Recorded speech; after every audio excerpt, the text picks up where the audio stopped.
Biography of Luang Phor Kron, best known as Tok Raja.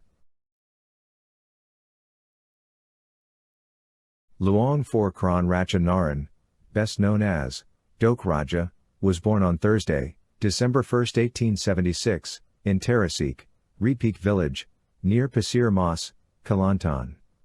He was the third son in a family of 3 boys and 4 girls. He was sent to Wat Uttam Maram by his parents when he was 12 to learn Buddhism and the Thai language. He stayed with the temple chief abbot at that time. He received his formal religious education from the monks in the village monastery when he was 15 years old. He studied hard to read and write the Cambodian and Thai alphabets in the monastery. Still, no school conducted Malay language classes at that time.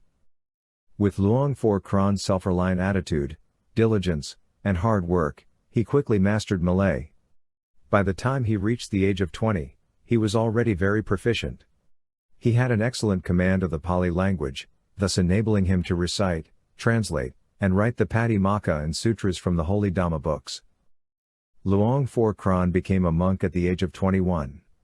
After 1 year, he became a fully developed monk at the age of 22 on July 7, 1898, at Wat Uttam Maram, in an ordination ceremony by the well-known abbot Phra Pidta of Putakan of Wat Kampung Dalam Tumpat, Kelantan.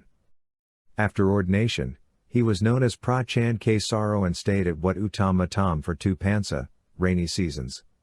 After that, he traveled to southern Thailand to learn the Pali language because Thailand is well known in Buddhist culture and has many monasteries catering to Buddhist teachings. Tok Raja resided at Wat Hua Pham Nai in Chong Kla and learned Buddhism in greater depth. He also learned Pra Katha Vert Mon, which consists of Kam Phai Mul Kashai and Kam Phai Tham Madboth in the temple as well as the Vipassana Kamatharan technique in his study. Tok Raja was appointed as chief abbot of the temple for several years. After that, because he needed to return to Malaya, he resigned as the chief abbot of Wat Hua Phom Nai. Once back from Thailand, he became the chief abbot of Wat Maisuan Kiri before being transferred back to Wat Uttam Maram and becoming the head abbot. When Tok Raja returned from Chong Kla, Thailand, he greatly stressed knowledge skills. He worked very hard to expand the knowledge and skills of devotees in Kelantan. Still, he needs to do more to raise awareness of education's importance and show people how education can transform lives and communities. In the early year of 1948, Thai Buddhism spread out of the country, especially to neighboring countries like Malaysia. Formerly known as Malaya, that year, the first Nok Tham school was established in the Kedah state of Malaya. Tok Raja waited for the opportunity to open up such a school for a long time and established the same Nok Tham school in 1949. And the first school was established in Wat Uttam Maram Bangsek. It successfully established these schools despite a shortage of teaching resources. Monks all over Kelantan had a huge demand to study at Wat Uttam Maram to seek knowledge and learn about Nok Tham.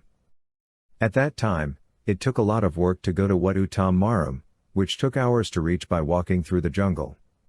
Such obstacles did not prevent these pupil monks from getting to the temple, and in the same year as it was founded, the first Nok Tham examination was held at Wat Uttam Maram in Kelantan.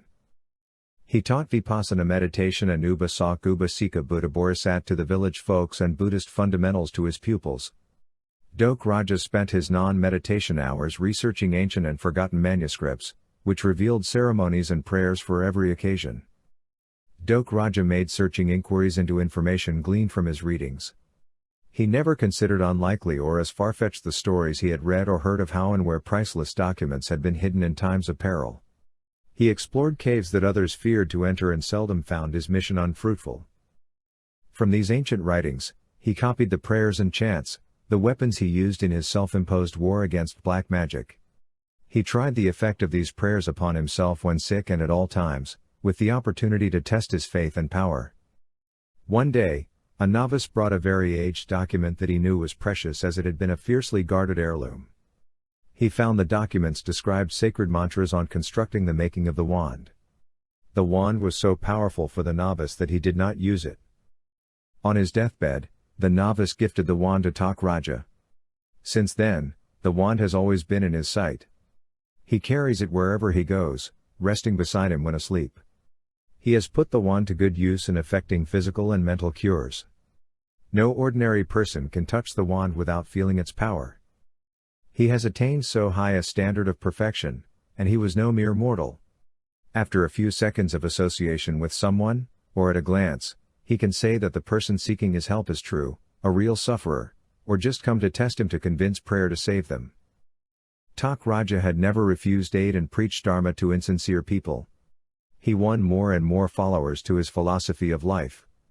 News spread widely from devotees, strangers, and even non-Buddhists about the wonders he had performed, experienced remarkable in resolving problems, and was very well respected by the Sultan of Kelantan. Tok Raja had a bond karmic connection with Singapore.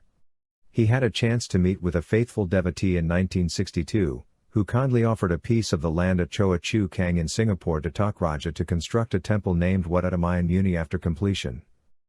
Further, Tok Raja also personally helped to write the yantra and holy comb characters of Namo Buddhaya for the Chedi, pagoda, of Wat Palayan Badak as part of its consecration. He also maintained close contact with other Thai Buddhist temples in Singapore.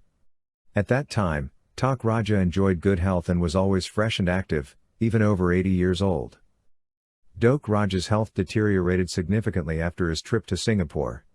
The bad news about his health spread like wildfire, and many people from all over Malaysia visited him, including the Royal Highness, the Sultan of Kelantan. Due to old age, Tok Raja passed away peacefully on November 19, 1962, 15 days before the conferment of the Jau Kun title bestowed to him by the former King of Thailand, His Highness King Bhumibol Adulyadej, where Tok Raja was invited to be present at the King Palace in Bangkok on November 19, 1962. Tok Raja's beloved name and his supernatural power are indeed now legendary. Now let us chant the preliminary prayer. Before chanting to any Thai Buddhist statue or amulet, first, chant 3 times of this initial mantra. Namo tassa bhagavato arahato samma sambuddhassa. Namo tassa bhagavato arahato samma sambuddhassa. Namo tassa bhagavato arahato samma sambuddhassa. Namo tassa bhagavato arahato samma sambuddhassa. Namo Bodhisattva Buddha Suwanno Parasiddhi Me. Namo Bodhisattva Buddha Suwanno Parasiddhi Me. Namo Bodhisattva Buddha Suwanno Parasiddhi Me. May the spirit of Tok Raja bless you and surround you with his holy presence with the most precious thing in life, health, peace, and prosperity.